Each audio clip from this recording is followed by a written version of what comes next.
Peace, everybody. Welcome to Capital Combat. The name says it all. I'm Hakeem Branch. Roger.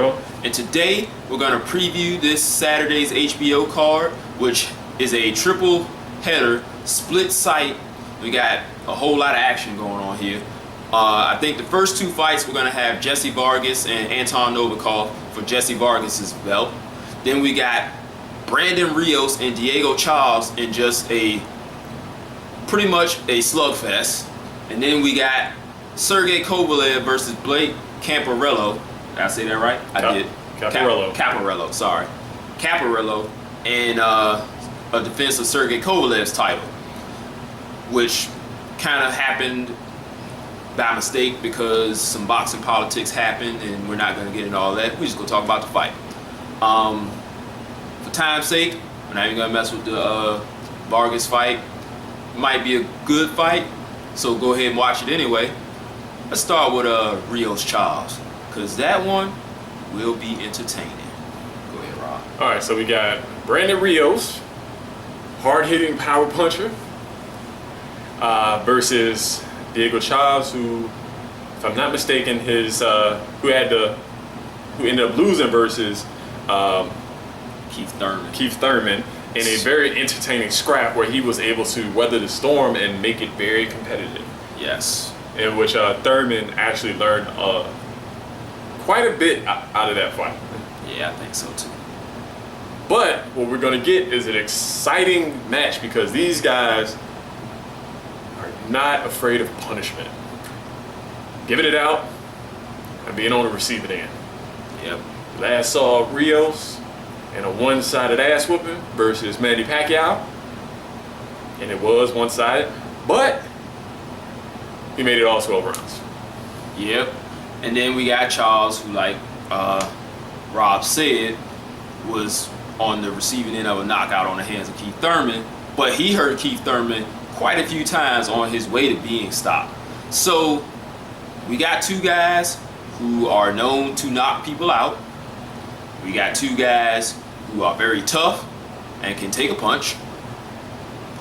We got guys whose defense, not that great.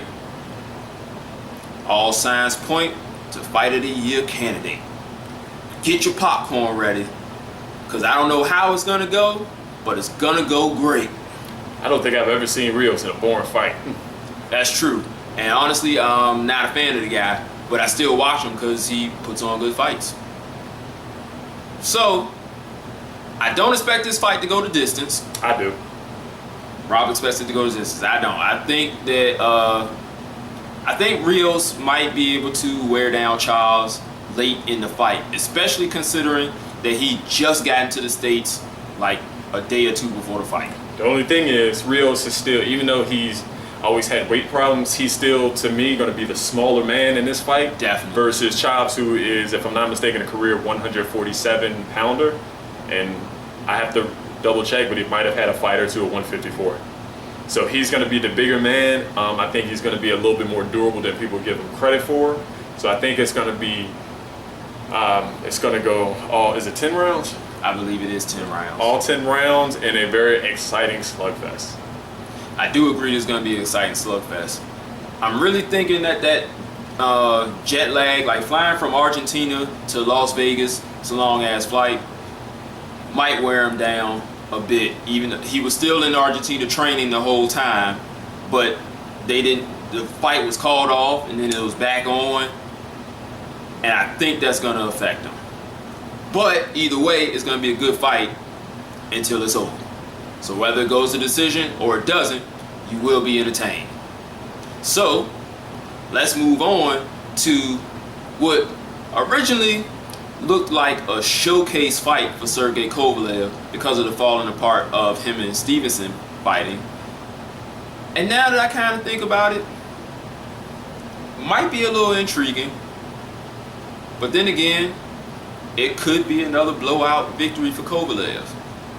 I say that because Caparello is one of those guys that can make you look bad.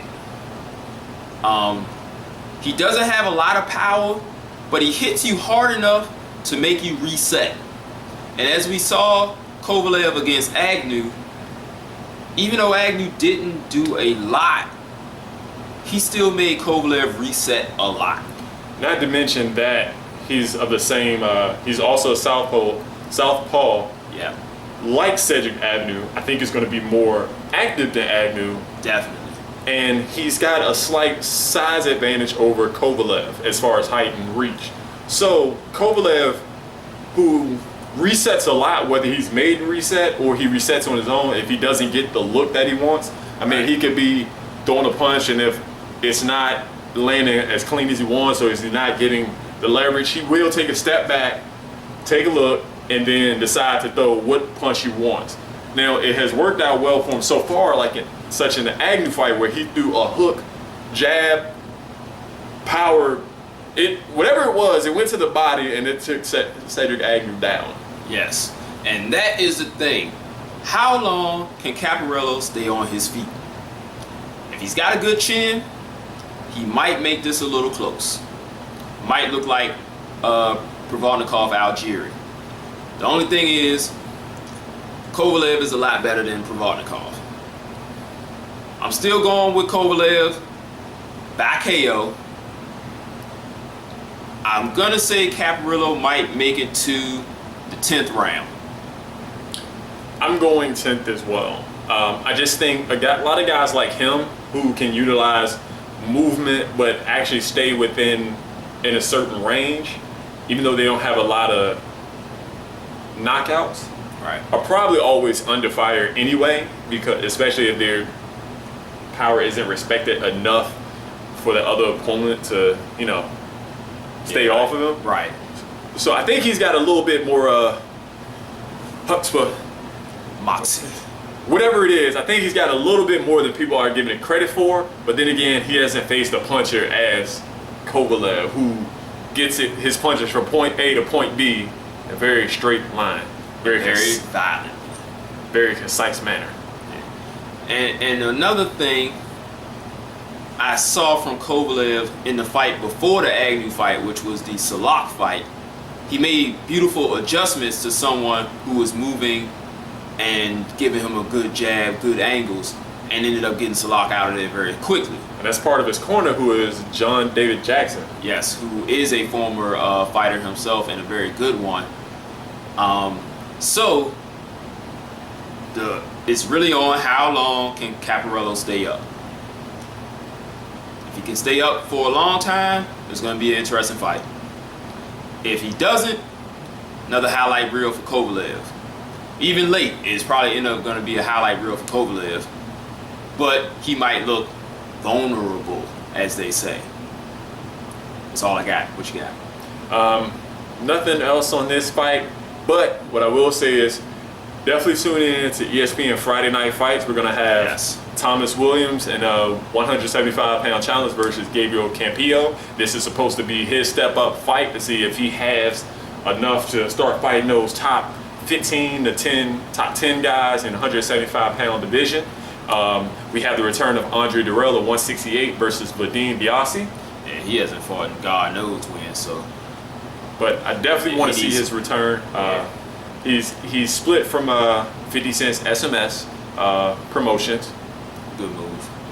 And I would definitely like to see him start making noise at 168, maybe 175. Him and his brother pretty much move back and forth between those two divisions, and just make it interesting.